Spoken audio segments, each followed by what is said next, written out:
ce que me dit t'aimer à mort. On continue dans des choses comme ça. C'est un problème.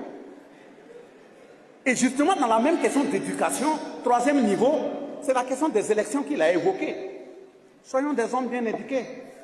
L'Afrique, là, l'Afrique ne connaissait pas des élections, mais l'Afrique marchait. On a dit que c'est le berceau de l'humanité qui parlait d'élections. Les gens étaient choisis sur la base des valeurs incarnées. Et j'ai montré qu'on n'avait pas de constitution. Ce sont eux qui ont fabriqué une constitution nous donner. J'ai aussi pris des exemples à l'intérieur, comment il faut faire élire des gens qui ne sont pas moralement représentatifs, qui saccagent la société dans tous les sens.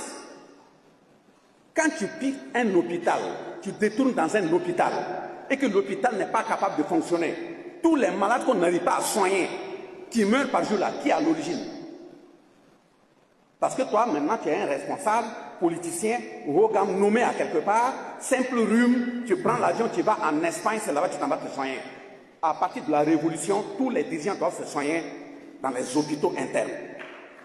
Ça doit être comme ça.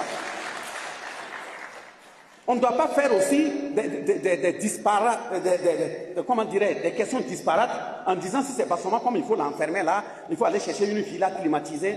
Et puis, ce sont ceux qui ont volé les poulets qu'on va entasser dans des grandes prisons. Et maintenant, quand on me met dans une maison, il n'y a pas de ventilo, je commence à appeler pour dire de m'amener un ventilo. Quand tu étais dirigeant là, tu as mis un ventilo là-bas. C'est au moment où tu es dirigeant, tu dois les régler. Donc, voilà pourquoi je dis aussi qu'il faut écouter les discours des chefs d'État entre les lignes.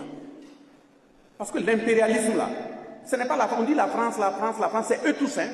Et la pression peut quitter, passer par des frères internes pour mettre la pression sur le dirigeant afin qu'il dévie un peu de voie et aller vers une voie qu'il n'avait pas décidée.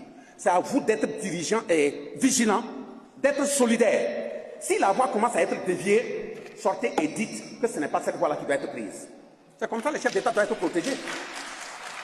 Si vous prenez une décision, on dit que c'est un pouvoir du peuple. On dit une révolution populaire.